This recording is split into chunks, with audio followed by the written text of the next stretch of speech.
कहानी की शुरुआत में हम देखते हैं कि एक आदमी जिसका नाम इश है वो जंगल के बीच में रहता है। वह एक बायोलॉजिस्ट है और अपने रिसर्च की वजह से शहर से बहुत दूर जंगल में रह रहा है। एक दिन रिसर्च के दौरान उसे जंगल का एक जहरीला सांप काट लेता है। वह बहुत घबरा जाता है और उसका फोन भी नीचे गिर जाता है। अब वह किसी को मदद के लिए कॉल नहीं कर पाता। उसने खुद ही अपना जहर निकालने की कोशिश की और हाथ को काट लिया, लेकिन उसका कोई असर नहीं हुआ। घर जाकर भी उसने हाथ काटा, लेकिन अब देर हो चुकी थी। जहर उसके शरीर में फैल रहा था और उसे अजीब अजीब हेलुसिनेशंस होने लगे। वो कई दिनों तक ऐसे ही पड़ा रहा। एक दिन वहाँ कई साइंटिस्ट्स आए उसे ले जाने के लिए। उसे थोड़ा होश था, वह अभी जिंदा था, लेकिन उसके शरीर में कोई ताकत नहीं थी। उसने हिम्मत करके उन लोगों को आवाज देने की कोशिश की, लेकिन आवाज नहीं निकल पाई और ऐसे ही सब लोग वहाँ से चले गए, ये सोचकर कि इश यहाँ नहीं है। कुछ दिन बाद का सीन दिखाया जाता है। उसके हाथ का जो कट था उससे जहर बाहर निकल गया था और थोड़ा बहुत जहर जो दिमाग तक गया था अब ठीक हो रहा था। बस उसे थोड़े हेलुसिनेशंस आ रहे थे। होश में आते ही उसने तुरंत शहर के हॉस्पिटल जाने का फैसला किया। उसने अपनी कार साफ की और शहर की तरफ निकल पड़ा। लेकिन एक अजीब बात उसने देखी, सड़कों पर कोई कार नहीं थी और जब वह शहर पहुंचा तो वहाँ कोई हलचल नहीं थी। उसे एक भी जिंदा इंसान दिखाई नहीं दिया। सारी बिल्डिंग्स खाली पड़ी थी। ये देखकर वह घबरा गया। यहाँ एक पैंडेमिक फैल चुका था। ये पैंडेमिक इतना खतरनाक था कि कुछ ही दिनों में पूरी पॉपुलेशन को खत्म कर दिया। इश बायोलॉजिस्ट था। उसने समझा कि वह कई दिनों तक पॉपुलेशन से दूर रहा, इसलिए ये बीमारी उस पर अटैक नहीं कर पाई और वह बच गया। अब तो पॉपुलेशन ही खत्म हो चुकी थी, मतलब यहाँ कोई गवर्नमेंट नहीं थी और किसी चीज का कोई मालिक भी नहीं था। इश को तुरंत अपने पेरेंट्स का ख्याल आया। कार चलाते हुए जब वह घर पहुंचा तो देखा कि उसके पेरेंट्स कई दिनों से मरे पड़े थे और उनकी बॉडीज की हालत भी बहुत बुरी हो चुकी थी। लेकिन फिर उसने हिम्मत की और घर के बाहर कब्र खोद कर उन्हें सब्सक्राइब करो पहले। हाँ जल्दी करो, मुझे पता है कि आप लोग नहीं करते, वीडियो देख के लिए सब्सक्राइब नहीं करते। लाल कलर का बटन नहीं दबाओ, जल्दी दबाओ,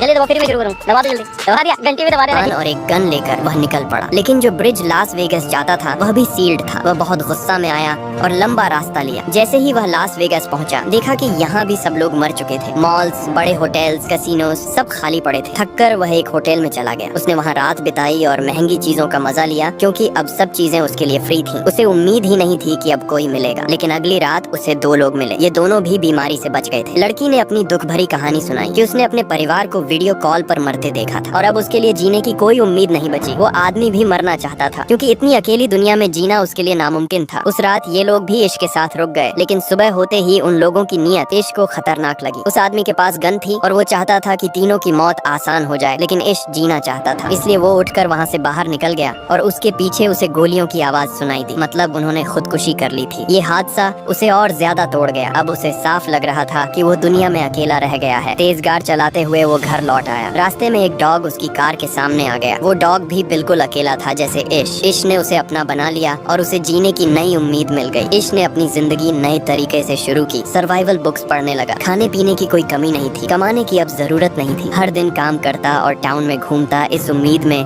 कि शायद कोई सर्वाइवर मिल जाए, लेकिन हर दिन मायूस होकर लौट आता। एक दिन जब वो अपने डॉग के साथ खिड़की पर खड़ा चाय पी रहा था, अचानक उसका डॉग भौंकने लगा। उसे एहसास हुआ कि वहाँ कोई इंसान है। दूर एक घर से स्मोक निकल रहा था, मतलब वहाँ कोई इंसान हो सकता है। वो तुरंत कार निकालकर उस घर की तरफ गया जहाँ स्मोक था। खुशकिस्मती से वहाँ एक लड़की थी। उसे देखकर वो लड़की डर गई, लेकिन इश ने उसे यकीन दिलाया कि वो उसे नुकसान पहुँचाने नहीं आया। वो भी अकेला इंसान है और किसी दूसरे सर्वाइवर को ढूंढ रहा है। ये सुनकर लड़की ने उसे अपने घर आने की इजाजत दी। लड़की का नाम एमा था। बातचीत से हमें पता चलता है कि पैंडेमिक को लगभग 1 साल हो चुका है। एमा और इश ने पूरे साल में अपने अलावा कोई सर्वाइवर नहीं देखा। उन्हें बहुत खुशी थी कि उन्हें कोई और सर्वाइवर मिल गया, वरना अकेले रहना बहुत मुश्किल था। वो डिप्रेशन में जा रहे थे, क्योंकि इंसान का समाज में रहना जरूरी है। अकेले रहकर उनका मेंटल स्टेट बहुत बुरा हो रहा था। उन्होंने फैसला किया कि वो दोनों साथ में इश के घर में रहेंगे, क्योंकि इश का घर जनरल स्टोर के करीब था जहाँ फूड सप्लाईज पड़ी थी और इश ने अपने घर में बहुत सारा सामान भी जमा कर रखा था, जिससे उनका रहना आसान हो गया। एमा भी अब इश के घर आ गई। दोनों ने जब साथ रहना शुरू किया तो उनकी जिंदगी पहले से बेहतर हो गई। एमा इश का बहुत साथ देती थी। वो इश की अपीयरेंस ठीक करती और दोनों मिलकर घर की मरम्मत भी करने लगे, क्योंकि पूरे साल इश ने अपने घर पर ध्यान नहीं दिया था। दोनों हर सुबह उठकर साथ में काम करते और अपने टारगेट्स पूरे करते। इन दोनों ने ये भी सोचा कि अगर पूरी दुनिया में सिर्फ यही दोनों बचे हैं तो उन्हें पॉपुलेशन भी बढ़ानी चाहिए। पहले ये दोनों का फैसला था, लेकिन जब इश को पता चला कि एमा प्रेग्नेंट है तो वो बहुत डर गया। उसे डर था कि उसके बच्चे इस अजीब दुनिया में सरवाइव कर पाएंगे या नहीं। एमा ने उसे हिम्मत दी कि सब ठीक होगा। इश जो बायोलॉजिस्ट था उसने बुक्स पढ़कर बच्चे को जन्म देने के तरीके समझने शुरू किए, क्योंकि वो जानता था कि अब ये दोनों अकेले हैं और उन्हें ही ये काम करना पड़ रहा था। साथ ही दोनों घर को परफेक्ट बनाने की कोशिश भी कर रहे थे। इश ने सोलर पैनल्स भी लगा लिए थे ताकि घर में इलेक्ट्रिसिटी की कमी न हो, क्योंकि पैंडेमिक को बहुत वक्त हो चुका था। शहर जंगल जैसा बनने लगा था और जंगल के जानवर अर्बन एरियाज की तरफ आने लगे थे। ये उनके लिए बड़ा खतरा था, इसलिए उन्होंने घर के चारों तरफ फेंस बना लिया और जानवरों से बचने के लिए कुछ वेपन्स भी रख लिए। इन लोगों ने खुद भी कई वाइल्ड एनिमल्स पाल लिए थे जिनसे उनकी जरूरतें पूरी हो रही थी और वो लोग बहुत बिजी भी रहते थे। इंसानों की गैर मौजूदगी में पूरा इलाका हरा भरा हो गया था और यहाँ की हवा भी बहुत साफ थी। उनकी सेहत भी बहुत अच्छी हो गई थी। उनकी जिंदगी किसी हद तक परफेक्ट हो गई थी। लेकिन फिर एक दिन उन्हें एक और बड़ी प्रॉब्लम का सामना करना पड़ा। पता नहीं कहाँ से अनगिनत चूहे शहर में आ गए। उन्हें देखकर इश बहुत पैनिक हो गया। उन चूहों को घर से दूर रखने के लिए इश ने अपने घर के एयर गेट्स में आग लगा दी, लेकिन ये सिर्फ एक रात काम आया। एमा ने उसे कहा कि हम इसका भी सोल्यूशन निकालेंगे। सुबह होते ही वो घर से बाहर निकला। उसने आसपास कई कैट्स छोड़ दी। कैट्स ने चूहों को खाना शुरू कर दिया और आखिरकार ये प्रॉब्लम भी खत्म हो गई। आखिरकार वो दिन भी आ गया जब एमा को बच्चा पैदा करना था। इश ने खुद ये काम संभाला और हमें दिखाया जाता है कि उनकी एक बहुत प्यारी बेटी हुई। ये देखकर दोनों बहुत खुश हुए। उन्हें जीने की नई उम्मीद मिल गई। इसके बाद ये लोग सड़कों पर गए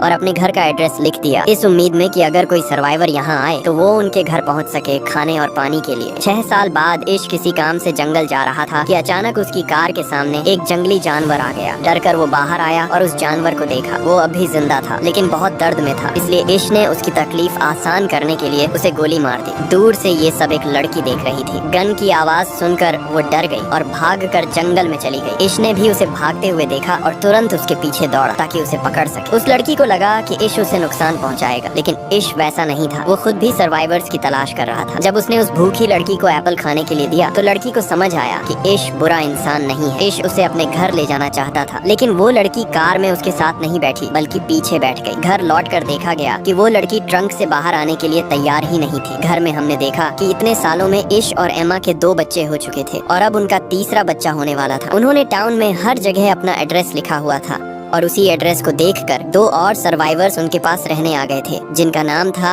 जॉर्ज और मरीना। और अब 1 साल से ये दोनों इश और एमा के साथ रह रहे थे क्योंकि यहाँ किसी चीज की कमी नहीं थी। खैर, अब इश जंगल से लड़की को भी ले आया था, लेकिन वो लड़की अभी तक गाड़ी से नहीं निकली थी। उसने पूरी रात ट्रक में ही बिताई। सुबह मरीना उसे खाना देने आई तो वो डर गई और खाना फेंक दिया। फिर मरीना ने उसे समझाया और अपनी कहानी सुनाई। उसने बताया कि वो और जॉर्ज कई महीनों से इस अकेली दुनिया में भटक रहे थे। फिर उन्हें इश और एमा का एड्रेस मिला और वो उनके साथ रहने लगे। उसने यह भी कहा कि ये दोनों बहुत अच्छे लोग हैं और यहाँ किसी चीज की कमी नहीं है। उसकी बातें सुनकर लड़की थोड़ा शांत हुई और उनसे मिलने जुलने लगी। लेकिन अजीब ये था कि लड़की अब तक ज्यादा बोली ही नहीं थी और न ही उसने अपना नाम बताया था। एक दिन मरीना ने उसका सामान देखा तो उसमें अजीब और गरीब ड्राइंग्स थी। साथ ही उसे एक लेटर मिला जिसमें उस बच्चे का नाम लिखा था। उस लेटर में लिखा था कि पैंडेमिक के दौरान उसके पिता ने उसका एब्यूज किया, जिसकी वजह से अब वो हर इंसान के सामने अपने आप को बेच देती है। ये लेटर उसकी माँ ने लिखा था, जिसमें उसने लिखा था कि जब वो मर जाए तो जो भी उसे पाए उसका ख्याल रखे। ये जानकर सब लोग ईवी का और भी ज्यादा ख्याल रखने लगे। उसी रात एमा ने तीसरे बच्चे को जन्म दिया, जिससे सब लोग बहुत खुश हो गए। 1 साल ऐसे ही बीत गया। एक दिन उन्हें खबर मिली कि उनके इलाके में कोई आया है। सब डर गए। छोटे बच्चों को अंदर भेज दिया गया और सारे बड़े लोग गन्स लेकर बाहर निकले ये देखने की कौन आया है। उन्हें पता चला कि ये सर्वाइवर्स का एक ग्रुप था जिसमें 4 लोग थे। ये लोग भी इश और एमा का एड्रेस देखकर आए थे। उनमें से एक डॉक्टर थी। उसने बताया